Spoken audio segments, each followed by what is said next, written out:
Hi, everybody. Well, this is the last lecture of our class, and it's going to focus on the latter years, late adulthood and beyond. And what I'm going to focus on in this lecture, I'll have you read about the general issues in the various domains of development, through the readings, both on late adulthood and the end of life issues. And we'll also have some of the end of life issues and controversies in our panel on Tuesday that'll be posted. But I'm going to focus on some contextual issues related to late adulthood in this lecture. We've been looking at the stages and domains and the various issues at each stage of development. But on this one, I want to return to one of our organizing concepts, which is contextual development. And look at aging not just as a stage of development, but as a contextual phenomena in our society. Because America and all of the developed nations of the world, that is, the nations of the world which have advanced economies, and I'm referring here to Scandinavia, Western Europe, United States, Canada, some Asian nations, Singapore, Japan, South Korea, parts of China. So in all of these countries, what we're finding is that the population is getting proportionally older. Now, what do I mean by proportionally over as opposed to absolutely older? I mean that the ratio of young people in the population is far less than the amounts of people in the older phases of development, okay? So let's say you could have a population of 1 million people, and in one population, you'd have 70% of the population under the age of 30, and only 30% over the age of 60, as opposed to the opposite, where you'd have 30% young people and 70% in the later stages of development. Now, even though the population in an absolute sense would be the same amount, the proportional or distribution of young and old would be completely different in those countries. And that's really what's happened in the last few decades in the developed world. So I want to explain that in this lecture and then talk about some of the implications in our society. And then at the end, I want to talk about how that great contextual phenomena of the shift in the proportions of young and old in the developed world is co-occurring with some other great contextual processes in our life and forming a very complex and profound envelope in which the stages of life unfold. So in terms of the change in the proportional mix of young and old in the developed world, this has been occurring because of three main factors, all right? Now, the first factor is that, as we're going to talk about in the panel, is that we've been pushing the average age that a person lives. So one factor in making the society older is that people, compared to earlier in history, are staying around a lot longer. For example, in 1776, when Jefferson and the Fathers signed the Declaration of Independence, declaring the United States as a nation. At that time, if a baby was born while the Declaration of Independence was being signed, your best guess as to how long that baby would live would be 35 years. That was the average lifespan when America began. So America, like other revolutionary countries at their formation, are generally young countries.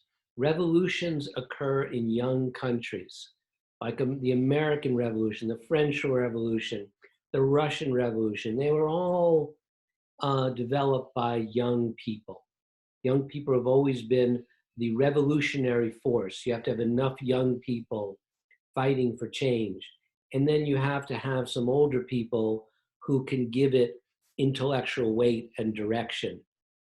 We saw in the United States about a decade ago the Occupy Wall Street, movement, which was very powerful, and of course led by young people, but it just had very, very little conceptual direction and conceptual definition, and it just turned into a complete circus mess of anarchy and fizzled out, okay?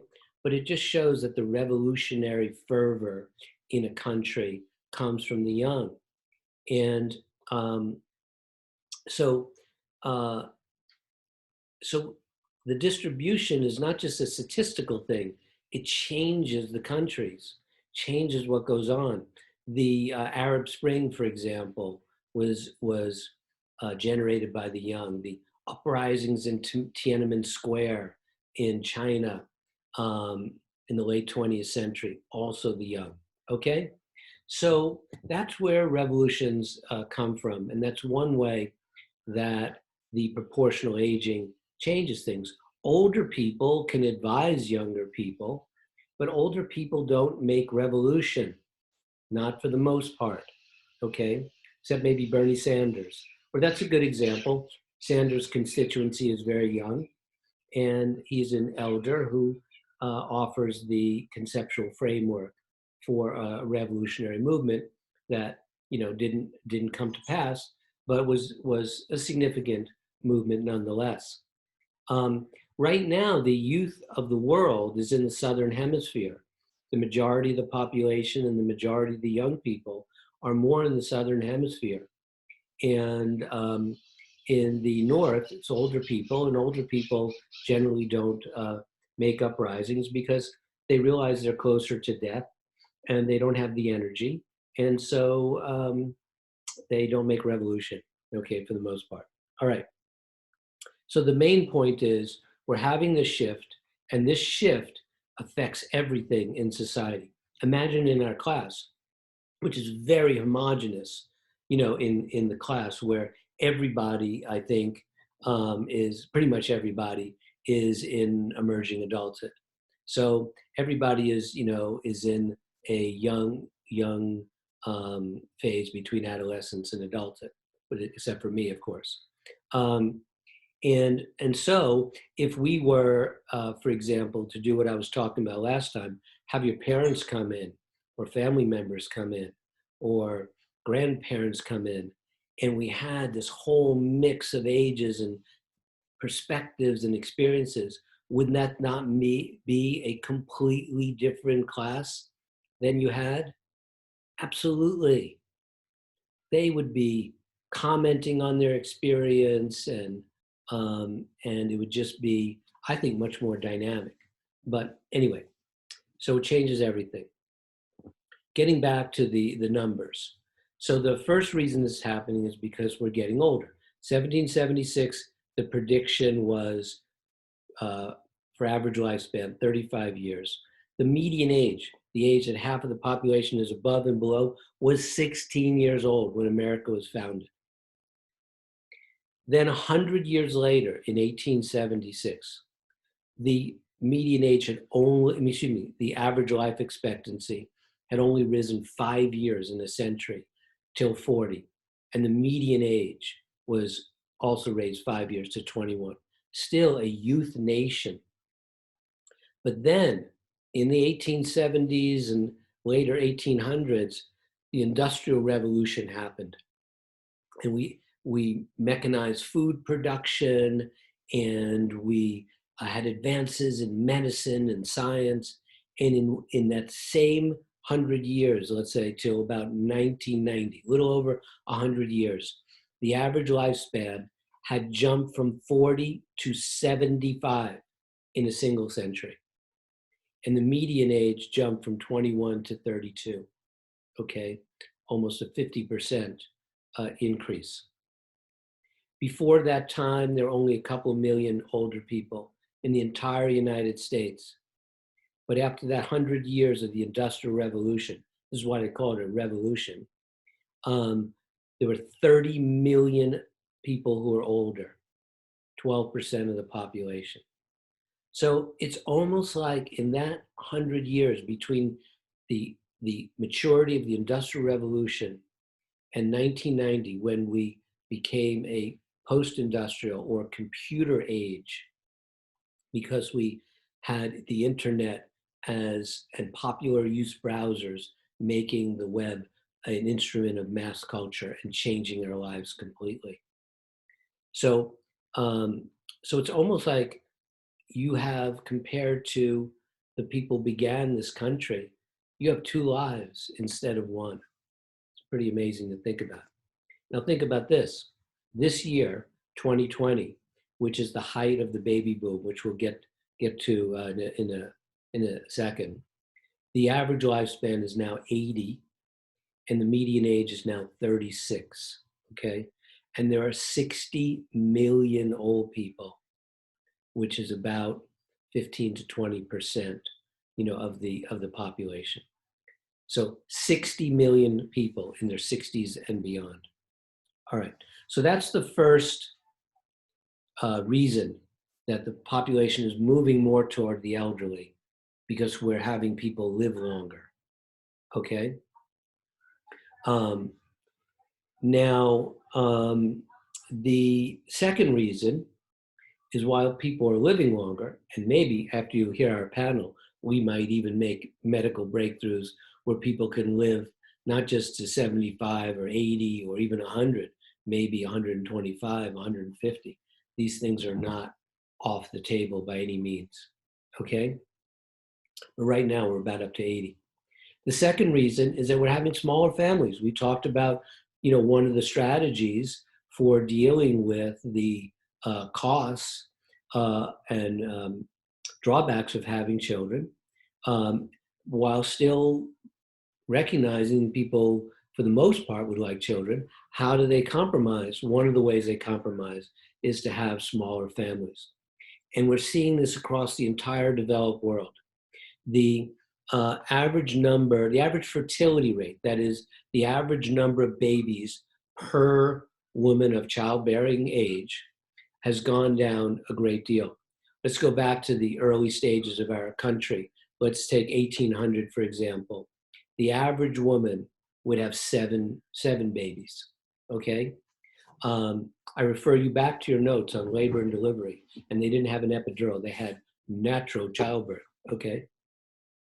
In 1956, 150 years later, toward the end of the industrial age, and during the height of the 50s Americana, the 50s American family, as much as we think of it as a family-oriented age, the fertility rate dropped from 7 babies to, on average, 3.6 babies. So about a half. And now, since the late 80s, since the computer age, the fertility rate is now down to about 1.7 is the average number of children per woman of childbearing age. So it's gone down another 50%. So many people are having no children. Many people are having one child, and two or more is actually higher than the average. It's rare that you see families more than a couple of kids these days. So So we have people living longer and fewer babies coming into the system. So fewer young people, more people living in, the population shifts toward the elderly. All right, there's one more reason, and I mentioned this, the aging of the baby boom. Now, the baby boom generation was a group of 77 million children who were born after World War II ended in 1945 until the Arab oil embargo and the oil shock, which sent the world into a recession in 1973. That 18-year period, there was a it was a period of the greatest economic expansion in the history of the world. And people had, there had been defeat of global fascism, the rebuilding of Europe, there was cooperation, there was full employment, there was low interest rates, there was hope, and people made a lot of babies.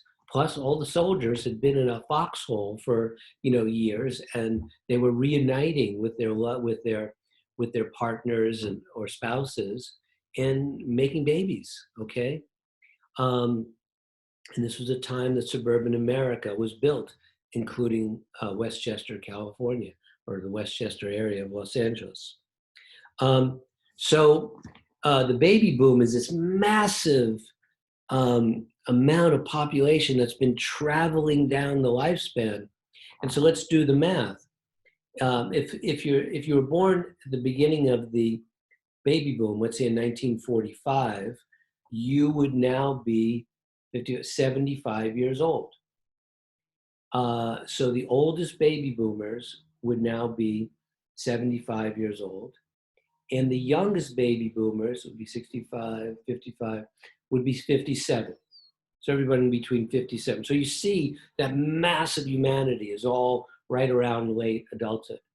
And you can also see that it's been a very dominant group of people, okay? But slowly from now on, these baby boomers are going to be retiring, passing away, and getting smaller so that the proportionality will begin to shift, all right? It's shifting for two reasons. One, that the baby boom generation is dying out. So even though if you have a low number of children being made and the older people are moving through the lifespan, you kind of change the balance. The other thing, until the Trump administration had a more strict policy on immigration, prior administrations had been more liberal in their immigration policy.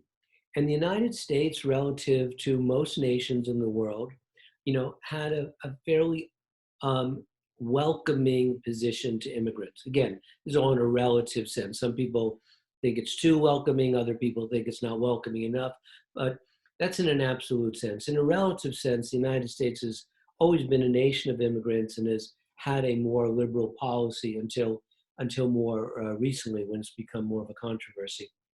And so what immigration has done has brought in a lot of young people in a lot of families who have, raised children and brought more youth into the country.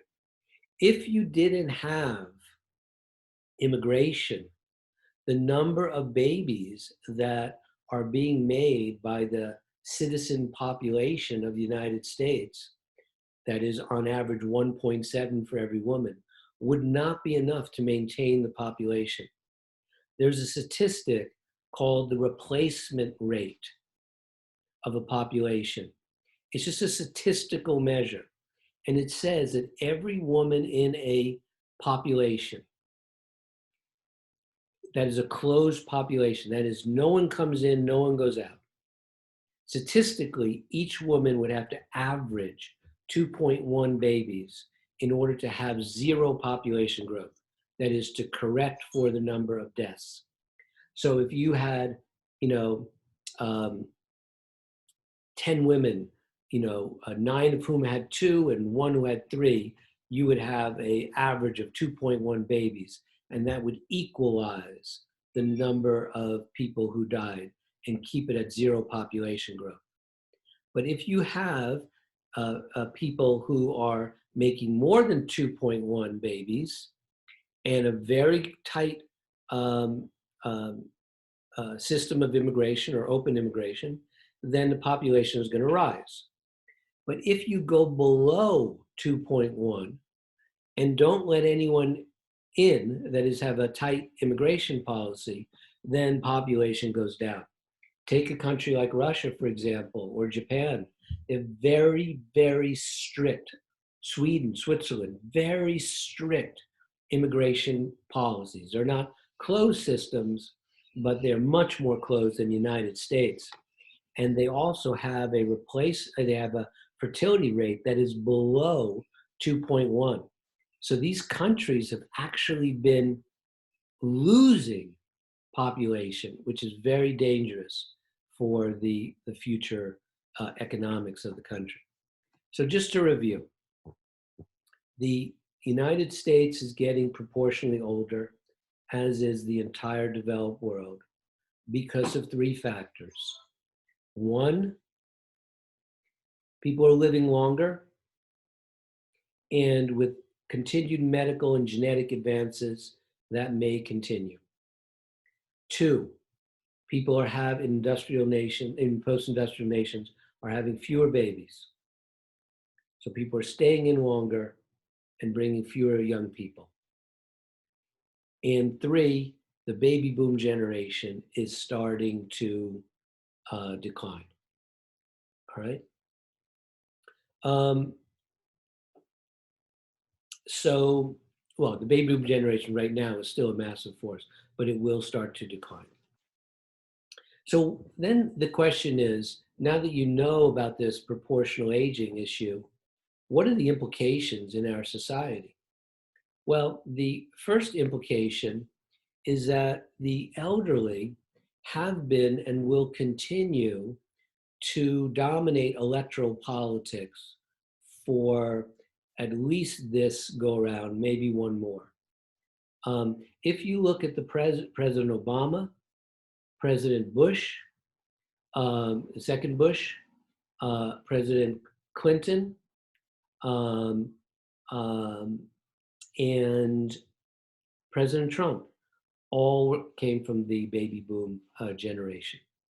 Um, so um, the reason that we've been more open to older presidents is because the biggest voting bloc are older people.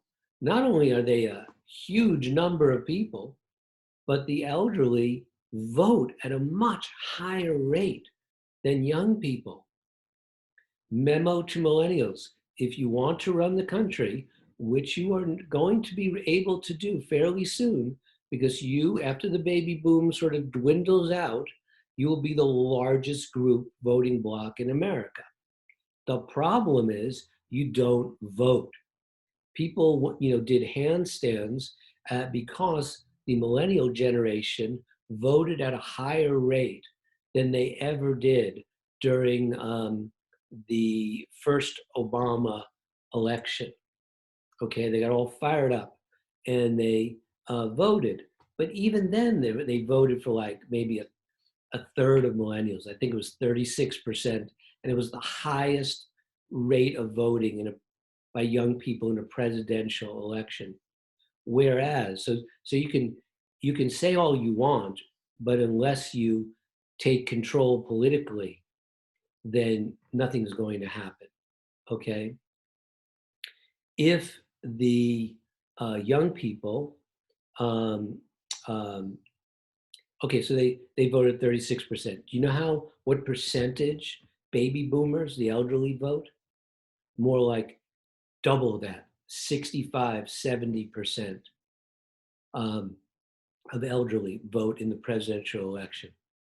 So if you're a politician and you have this big group of people who are highly organized, have more money than young people, and vote twice as often than them. Really? Are most of you going to run on canceling student debt? I mean, some people did. And it's as the baby boomers are fading out, then more the issues could be concentrated on the things that affect the lives of the millennial. As a generation, you just need to understand that it's very important, whatever your political persuasion, that with the largest voting bloc coming up in certainly the next 5 years, 10 years, you'll be totally in control demographically. You just have to vote. If you voted at 70%, it's your world. Okay? So stop complaining and being outraged and take control. It really is your time. And this is not advocacy for any political point of view. It's advocacy for being active. Okay? All right. I have to say this to you because I'm not going to see you before the election in November because I'm going to be on sabbatical. This is my last lecture before my sabbatical. Okay? All right. So politically, it's a big deal. Oh, and also I should mention, not only are they a big voting group and they vote a lot, they also have a really great political lobby, probably the biggest political lobby in the world, called AARP or ARP. Okay? And that stands for the American Association of Retired Persons. It was formed, I believe, in 1958. And it just was started out as just a little tiny lobbying group for retired teachers. And now it's grown into the biggest, most powerful lobbying group in the world. And believe you me, if they don't support something, it's hard to get it through. Okay? All right. So voting. Another issue will be that the elderly, the proportion of aging will affect in the society is entitlement programs. I mean, what are the entitlement programs that young people would like? Okay, young people proportionally support a national health insurance or a Medicare for all or some kind of healthcare as a right position is supported by a high number of young people. Older people have Medicare already. And so they're not going to fight for that as much, okay? Social Security, which is a huge benefit for people who are in their 60s and beyond, 62, 65, you usually take Social Security, and that's a huge benefit. And young people, if you look at your paycheck, they pull money out to pay for Social Security, and that money goes to older people. Supposedly, it's going to go to you when you're 65, but we don't know if it'll be solvent, at that point.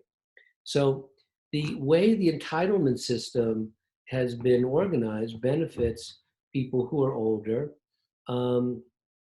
somewhat more than people who are younger. So again, politics is about numbers, and if you want free college tuition, if you want healthcare as a right, these are things that are essentially need to be fought out in the political arena. Okay. What else? Let's go away from politics and economics in terms of how this proportional aging affects things. Let's also look at lifestyle issues. Gerontologists, people who study late adulthood, are talking about something called the cyclical versus the linear life plan.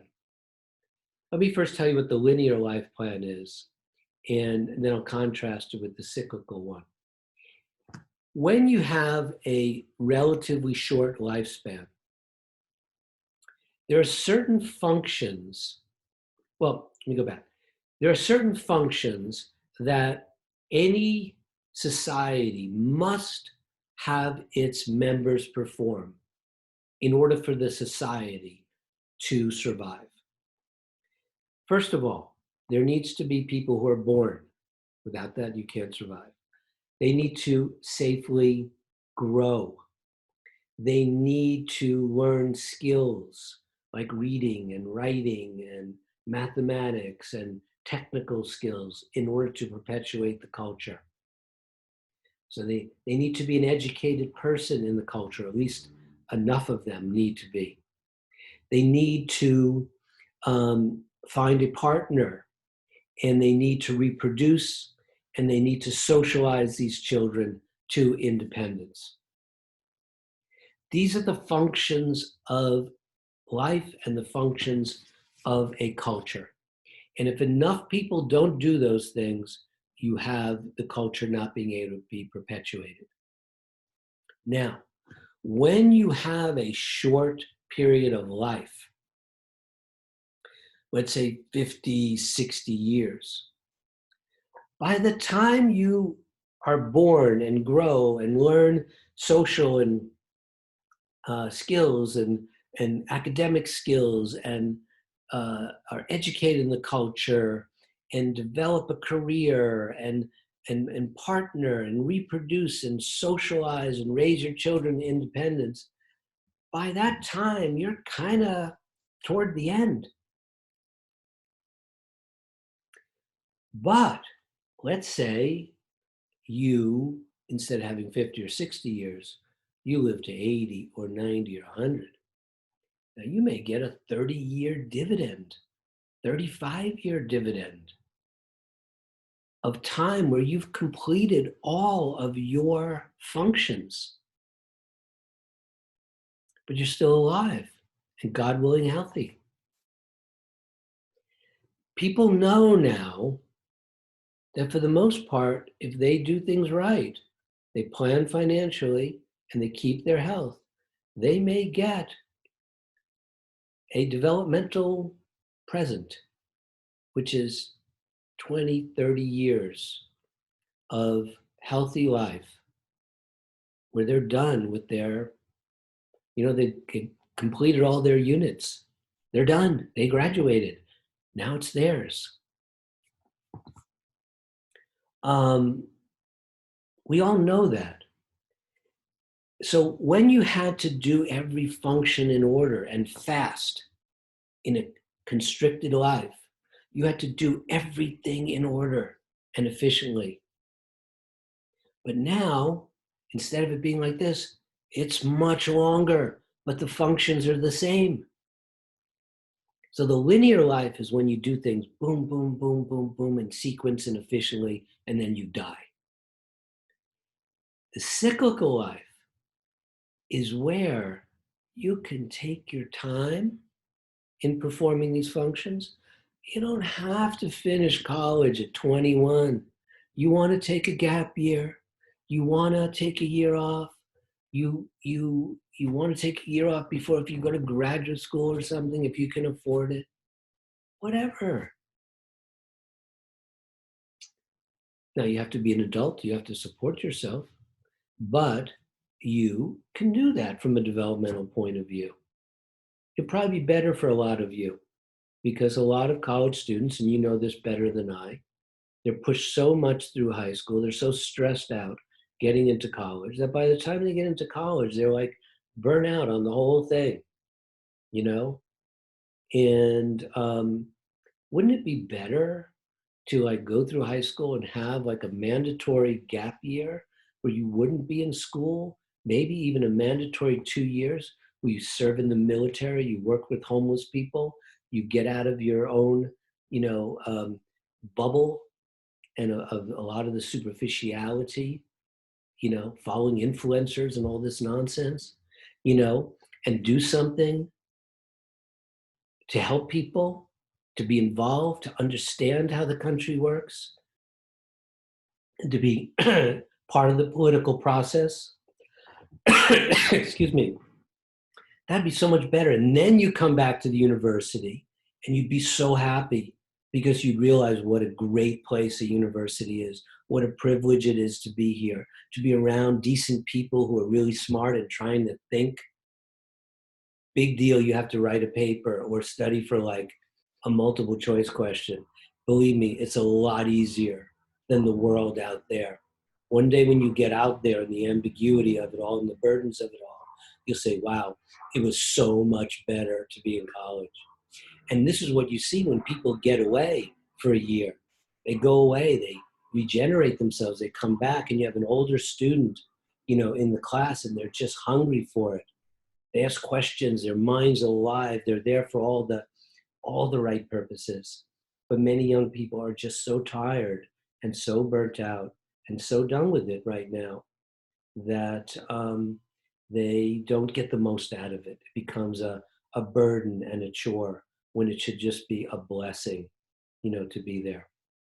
Anyway, I don't know. I'm like pontificating and preaching today a lot. So I don't know. Some of you may like that. Other you may not. I apologize if you don't. But maybe because this is my last lecture, I'm like letting everything out here. So what is the cyclical life plan? Well, the cyclical life plan would be like, either elongating the functions, taking, time out, delaying parenthood, delaying having a family, getting married later, all these things being delayed and pushed out and done more gradually. Okay, that's one aspect. But the word cyclical comes from another aspect of it, which is that you cycle back to the functions. Let's say you get a job and you're working in a certain area. Well, so you work and everything, and you say, you know what? I don't like that job. I want to do something different. I'm bored with it, or that industry's falling apart. You go back and you get more training and education. That is, you go back into the educational system. You've heard of the concept of lifelong learning and retraining. Okay, that sounds like a horror to you right now, but you may have to do it at some point. Go back in there, get retrained, and then cycle back to education and then start a new career. Okay, so you see the cycle notion? You finish education, you go work, and then you say, no, I want to hone my skills. I want to increase my skills. I'm going to go back into the educational system. Okay, and then I'm going to change careers. I'm going to go back into the career development, and you cycle back, cycle back. You may also, if your marriage doesn't work out and you get divorced, many people who get divorced get remarried. So that's a cyclical thing. You don't have a lifelong union. You have a marriage, short or maybe a long marriage. You get divorced, you find someone else, and then you start a marriage again. Maybe even if you're young enough, you have a second family, okay? Or you have stepchildren who are young, and in a social manner, you do the family raising period again, and you keep cycling back as you move through the lifespan. It's an interesting kind of notion.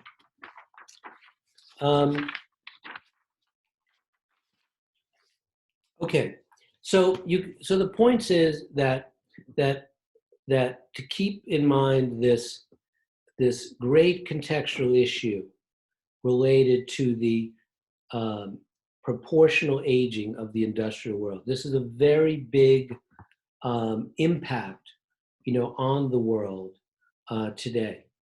Now, I want to stop talking about this contextual event of proportional aging and tell you that what makes today's world so incredibly A, confusing, and B, exciting is that in most times in the history of the world, there's one great contextual event.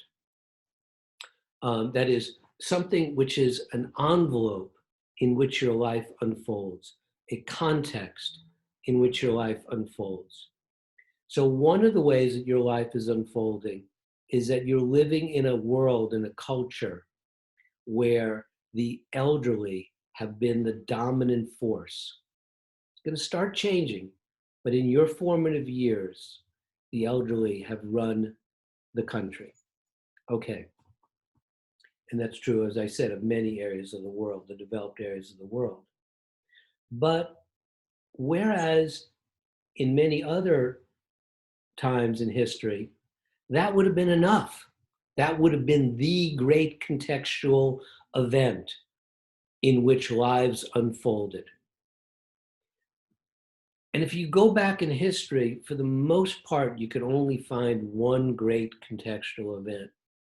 For example, if I said to you, the late 1920s, early 1930s in the United States, what would you say was the great contextual event? Of course, the Great Depression, where the stock market lost 90% of its value. And there was no Social Security. There were no corporate pensions. People got wiped out and they never came back.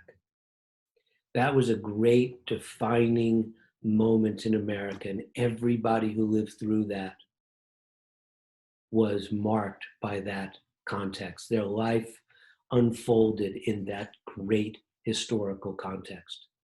If we say the 1940s in Europe, Western Europe, of course you would say also the United States, but in Western Europe especially, because the war was fought on their land, it would be the worldwide battle against fascism and against the Nazis. This event and the Holocaust, which was embedded within it, was an experience that defined people's lives. And you cannot understand the life of anyone who grew up in the 1940s without understanding the concept of World War II and what happened. Their lives are inseparable from that context, as well as the unfolding of the human blueprint, the stages of development within that context. Now, there may be times in history where there are two great contextual events. I can only think of one in the United States, which was the Civil War and the Reconstruction occurred around the same time as the beginning, the acceleration of the Industrial Revolution. These were two great contextual events that were shaping, our society and which lives unfolded. So, as far as I can tell, I have been unable to find any time in history, I have to talk to a historian, maybe in more detail, where there was more than one, and in rare occasions, two great contextual events that our lives were embedded in. And I'm not talking about, a small thing. Even this pandemic, which, if a vaccine is found, God willing, what everyone's hoping for, sometime toward the middle or the end of next year, and it's successful and they scale it up, this will be a horror that people live through. But it won't be something that will go on and on and on, for a long time. If that becomes a struggle and the economy gets ravaged in that process and it doesn't come back for a long time, the children who grew up and came of age in the age of the pandemic, this will be another contextual force. But where history is yet to be written, and we're hopeful that we can hang on through a terrible time, but a time that may be over or under control, let's say, in about a year to a year and a half. That's the hope. Anyway, so what are the other contextual events, and how many of them? Well, I'm going to suggest to you that not only is there the aging of the population, proportional aging, which is a big deal, that we have, in addition to that, 4 other great contextual events which are occurring in our world today. 4. Most places have 1. I was able to find one other time in the history of this nation, even in all history that I could think of, where there were 2 at one time. And I'm saying to you today, we have 5. 1, the proportional aging of the population. 2, the issue of the climate crisis and the energy transition from fossil fuels to non-fossil fuels or renewable fuels. This is a defining context of our life, okay? It has the ability to change life, even to end life itself. So there's nothing bigger than that. Number 3, the maturity of the post-industrial computer age. That we earn our livelihoods now, as I'm doing, not by hunting and gathering or through primarily through agriculture. Very few, only 3% of the population works directly in agriculture, nor through manufacturing, because only a small percentage of the population works in manufacturing, and increasingly robotics are handling the manufacturing, so it's a shrinking sector. So we don't hunt, gather, grow, or manufacture for our livelihoods. Not most of us anymore. We do, and you will do what I'm doing. We will eat by the transfer of information. If you're a programmer, you're an accountant, you're a lawyer, etc., and you're not replaced by artificial intelligence, you will earn your livelihood for the most part in some fashion through the transfer of information, because that's what computers do. Computers are the essence of this age of history, and our lives will parallel that dominant technology. Okay? So if you think about it, so we have the development of the computer age of information technology. We have the aging of the population. We have climate change and the climate crisis. Okay? Those 3 things.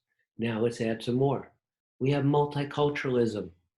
This is the first time in the history of the world where we've had such movements of people, such rapid transportation options, such world communication options like the World Wide Web that enable people who are incredibly different to interact with each other, to move into locations and share space with each other.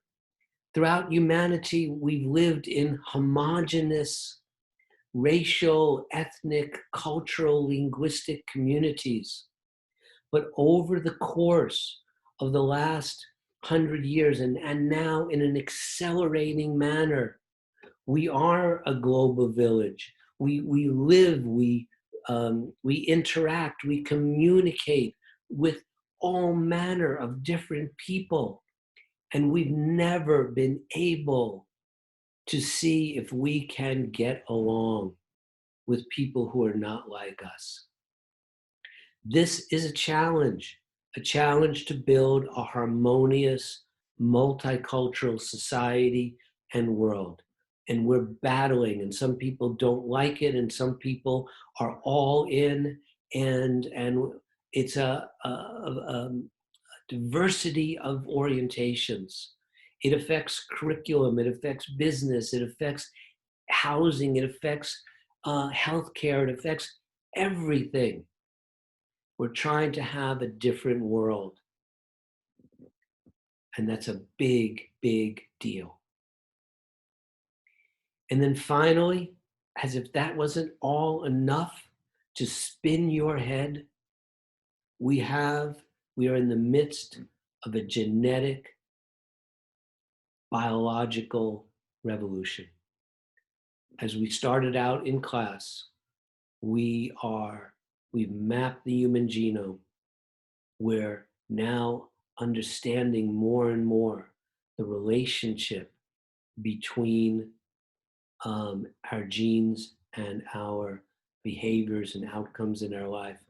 And we have a technology that can begin to utilize this knowledge to actually edit the human genome, and for the first time to actually manipulate the human blueprint.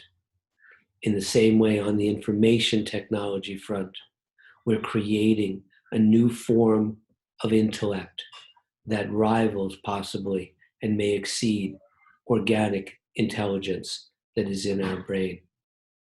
These are incomprehensibly significant developments in human history. Now, you may ask yourself, how the heck is it that we could live in a world with 5 great contextual events going on and enveloping our lives and energizing our lives, when all of human history, the 300,000 years of Homo sapiens, has usually had 1 or occasionally 2? And the reason is because of the technology and computation. Let me explain. There's a principle in technology and society, which is one of the things that I teach, that the more technologically sophisticated a culture is, the faster the rate of cultural change.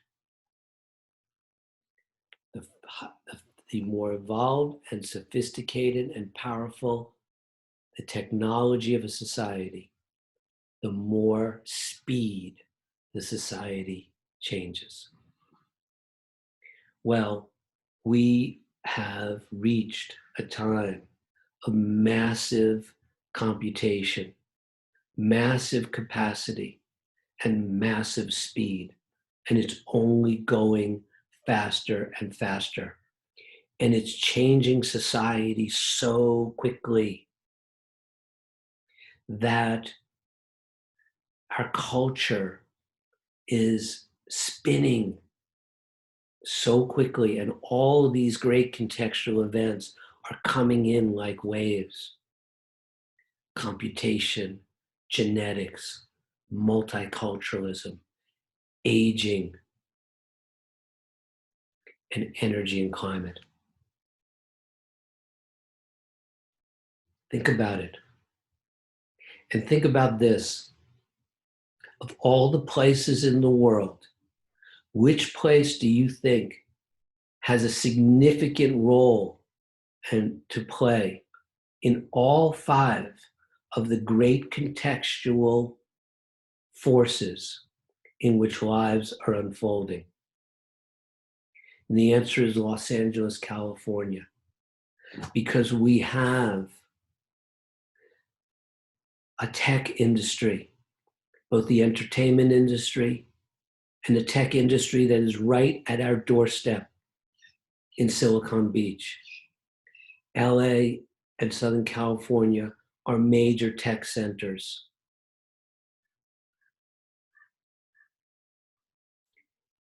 LA and the surrounding area are major areas of older people, because older people like warm, dry climates. And even though the city of Los Angeles is too expensive for most people to retire in, the surrounding areas and the deserts have inexpensive housing, and they're filled with older retirees.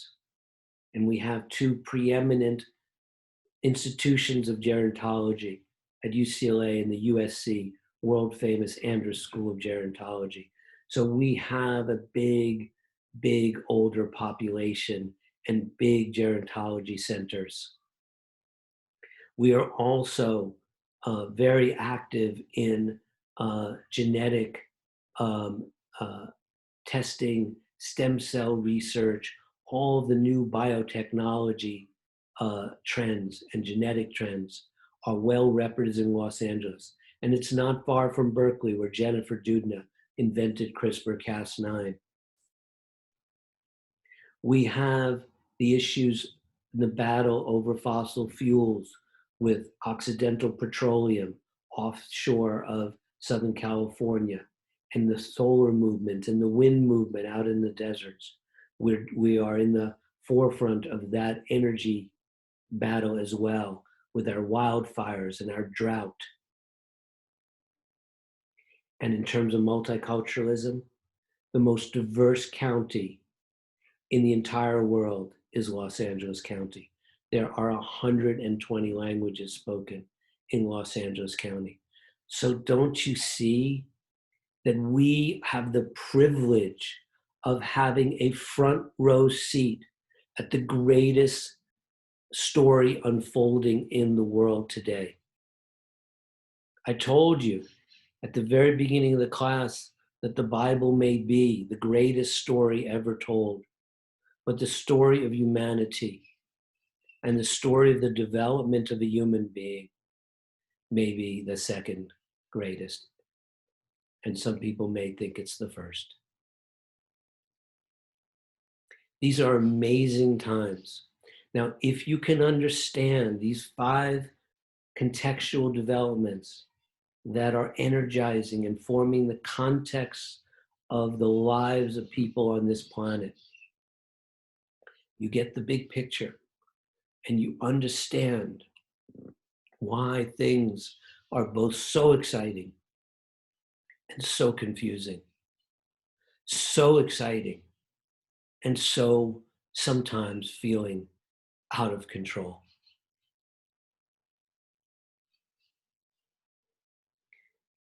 The last thing I'm going to say is that this is not just a conceptual benefit to understand this, but this has real practical implications for your life.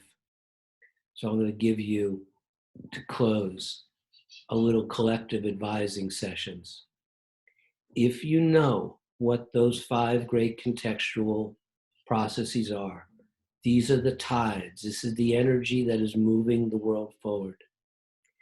Think about what your talents and your interests are, and then see if you can align them with these forces in terms of how you position your life. So this may give you a leg up to move with these forces. All right? Anyway, I did this lecture without a PowerPoint, so you're going to have to take the notes as you would a class. I don't have a PowerPoint to give you as I have for all of them, but much of it was really bigger picture kinds of things. So take some notes, study it, and this is the closing of the class. It's been a privilege to teach you. I appreciate so much the flexibility that the students have shown as I've had to quickly migrate the class to online, and it's had some bumps and bruises along the way and working out procedures. But I think for the most part that the class has been really flexible and accommodating, and I really appreciate that. So give yourself a little bit of a hand. And going forward, you've done all your quizzes. The next panel is the last panel, so finish that. And next Thursday, you'll have your exam 3, and I think I'll put on Brightspace exactly what you need to study for exam 3. I will tell you it will be 60 multiple choice, no essays. It'll take an hour. That's what it's allocated. Some of you may finish earlier. But I'm going to give you an hour and a half because some people get extended time. So I'll have the exam up for an hour and a half. Okay? So stay safe, everyone. Have a wonderful summer. I'll be away in the fall. You may be away in the fall, who knows? I will probably see you on campus another time, or keep in touch. And also do the evaluations, please. They're online. Don't get to the end of the class without doing those. I appreciate that. All right. Bye-bye, everybody.